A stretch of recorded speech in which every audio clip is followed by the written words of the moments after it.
Friends నమస్తే అందరికి. Pro kabaddi season 11 51 and 52 match గురించి ఇవాళ మనం మాట్లాడుకుందాం.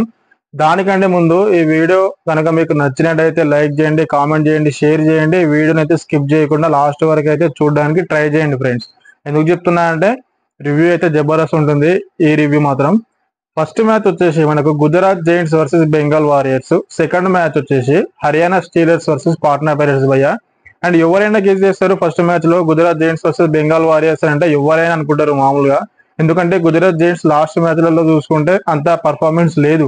బెంగాల్ వారియర్స్ అయితే జబర్దస్త్ ఆడారు. ఎందుకంటే మణీందర్ సింగ్ కానీ పదిలెటర్ చలి కానీ ఉన్నారు. ఎవరైనా ఏమి ఎక్స్పెక్ట్ చేస్తారు, బెంగాల్ వారియర్స్ విన్ అవుతారని ఎక్స్పెక్ట్ చేస్తారు. కానీ గుజరాత్ జైంట్స్ అయితే బెంగాల్ వారియర్స్ ని గజగజలు ఆడించింది భయ. నిజంగా అయితే బెంగాల్ వారియర్స్ కి అయితే బుగులు పుట్టింది. గుజరాత్ జైంట్స్ లో ఉన్న రైడర్ ని పట్టాలంటే, ఒక రైడర్ ని పట్టాలంటే ఆ రైడర్ ఎవరు, అసలు ఎన్ని పాయింట్స్ తోని మన గుజరాత్ జైంట్స్ గెలిచింది, ఇవన్నీ మనం మాట్లాడుకోవాలి కదా. మాట్లాడుకుందాం కంపల్సరీ. యాక్చువల్ గా Gujarat Giants versus Bengal warriors summary ఏంది, టోటల్ స్కోర్ ఏంది మాట్లాడుకుంటే 47 పాయింట్స్ గుజరాత్ జైంట్స్ కుంటే ఓన్లీ 28 పాయింట్స్ మాత్రమే బెంగాల్ వారియర్స్ ఉన్నాయి భయ్య. అసలు బెంగాల్ వారియర్స్ అసలు ఏమైంది, అసలు 28 పాయింట్స్ ఏంది, గుజరాత్ జైంట్స్ కి 47 పాయింట్స్ ఏంది. అబ్బో అసలు నేను నమ్మలేకపోతున్నా భయ్య. ఎందుకంటే బెంగాల్ వారియర్స్ లో అంత ఎక్స్పీరియన్స్ ప్లేయర్స్ ఉన్నా కూడా ఈ విధంగా ఆడారంటే అసలు ఎక్స్పెక్ట్ చేసలేను. బట్ సమ్మరీ కనుక చూసుకుంటే అసలు రేటింగ్ వచ్చేసి మన గుజరాత్ జైంట్స్ కి ఎన్ని ఉన్నాయి భయ్య అని అంటే 23 రేట్ పాయింట్స్ ఉన్నాయి భయ్య గుజరాత్ జైంట్స్. మరి వీళ్ళకి ఎన్ని ఉన్నాయి బెంగాల్ వారియర్స్ అంటే 21 రేట్ పాయింట్స్ ఉన్నాయి. అండ్ ట్యాకిల్స్ కనుక చూసుకుంటే మనకు బెంగాల్ వారియర్స్ కి ఓన్లీ 7 ట్యాకిల్స్ పాయింట్స్ మాత్రమే ఉన్నాయి బెంగాల్ వారియర్స్ కి. కానీ గుజరాత్ జైంట్స్ కి 16 ట్యాకిల్స్ పాయింట్స్ ఉన్నాయి భయ్య.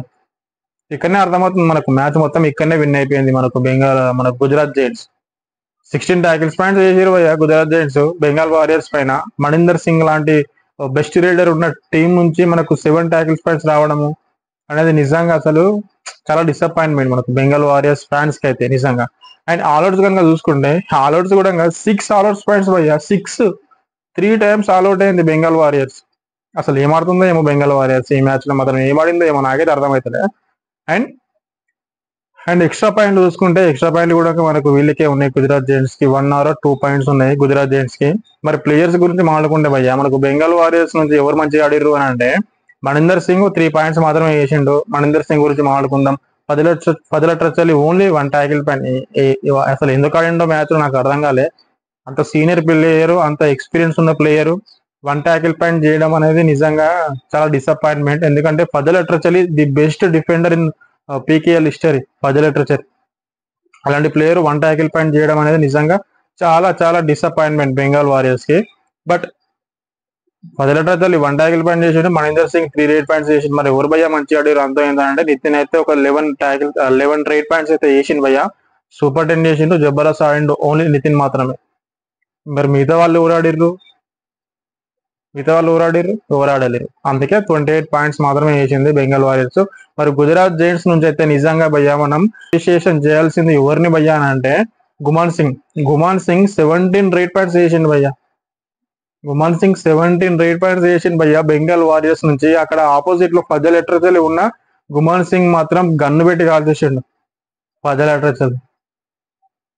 బెంగాల్ వారియర్స్ మొత్తం భయపడ్డది గుమాన్ సింగ్ రేటింగ్ వస్తే. అట్లా ఆడిండు గుమాన్ సింగ్. మరి ఇంకోరు భయ్య ఆడిరు హిమాన్షు 6 ట్యాకిల్స్ పాయింట్స్ చేసిండు. జితేందర్ 6 ట్యాకిల్స్ పాయింట్స్ చేసిండు. ఇద్దరు హైఫైలు చేసిర్రు అని అంటే ఇంకా టీం గెలవకుండా ఉంటుందా భయ్య. ఆల్మోస్ట్ వార్ 1 సైడ్ చేసి పడేసిర్రు గుజరాత్ జైంట్స్ వాళ్ళు. అండ్ నెక్స్ట్ మ్యాచ్ లో అయినా కనీసం బెంగాల్ వారియర్స్ మంచిగా ఆడాలి, కానీ కంబ్యాక్ ఇవ్వాలని చెప్పేసి మనం అనుకుందాం. And congratulations to Gujarat Giants. And Bengal warriors ఏం పర్లేదు, నెక్స్ట్ మ్యాచ్ లో మంచిగా ఆడి మంచిగా విజయం అందుకోవాలని చెప్పేసి నేను అనుకుంటున్నా. అండ్ నెక్స్ట్ మ్యాచ్ వచ్చేసరికి భయ్య Patna pirates versus Haryana Steelers. ఈ మ్యాచ్ లో కూడా ఈ రెండు టీంలు అయితే నిజంగా తగ్గఫర్ ఉన్నాయి. నువ్వా నేనా అన్నట్టే ఆడతారు పాట్నా పైరేట్స్ నుంచి. ఎందుకంటే మనకు డెబ్యూటెంట్ ప్లేయర్స్ ఉన్నారు, అయాను దేవన్. మనకు హర్యానా స్టీలర్స్ నుంచి ఎవరున్నారు, షాదుల్లా ఉన్నాడు, వినయ్ ఉన్నాడు. వీళ్ళు కూడా జబర్దస్త్ ఆడతారు. మరి యాక్చువల్ గా వీళ్ళ సమ్మరీ ఏంది, మరి ఎన్ని పాయింట్స్ తో గెలిచింది హర్యానా స్టీలర్స్, ఏ ప్లేయర్స్ మంచిగా ఆడిర్రు దాని గురించి కూడా మాట్లాడుకుందాం. అండ్ సమ్మరీ కనుక చూసుకుంటే భయ్య మనకు హర్యానా స్టీలర్స్ కి 37 పాయింట్స్ ఉన్నాయి మ్యాచ్ అయిపోయేసరికి. మనకు పాట్నా పైరేట్స్ కి 32 పాయింట్స్ ఉన్నాయి. 5 పాయింట్స్ లీడ్ తోని మనకు హర్యానా స్టీలర్స్ అయితే ఈ మ్యాచ్ విన్ అయింది భయ్య. మరి యాక్చువల్ గా సమ్మరీ ఏంది, సమ్మరీ గురించి కూడా చూసుకోవాలి కదా. అంటే రేటింగ్స్ వచ్చేసి మనకు హర్యానా స్టీలర్స్ కి ఎన్ని రేటింగ్స్ పాయింట్స్ ఉన్నాయని 18 రేట్ పాయింట్స్ ఉన్నాయి.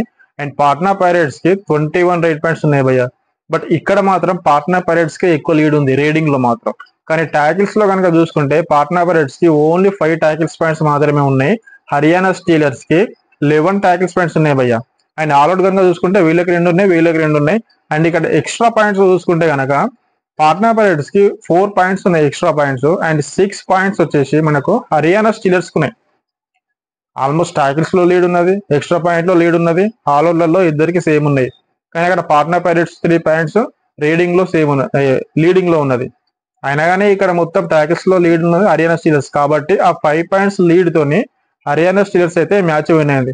మరి ఎవరు భయ్యా ప్లేయర్స్ మంచిగా ఆడిరు హర్యానా స్టీలర్స్ నుంచి అంటే వినయ్ 6 పాయింట్స్ చేసిండు, షాదుల్లా 6 పాయింట్స్ చేసిండు, శివం పటారే 5 పాయింట్స్ చేసిండు. అందుకే మ్యాచ్ గెలిచింది. ఎందుకంటే వాళ్ళు టీం మొత్తం కలిసి ఆడిరు రేడింగ్ లో కానీ ట్యాకిల్స్ లో కానీ. ట్యాకిల్స్ లో అంటే మనకు షాదుల్లా ఉన్నాడు, జబర్దస్త్ ప్లేయర్ మనకు షాదుల్లా.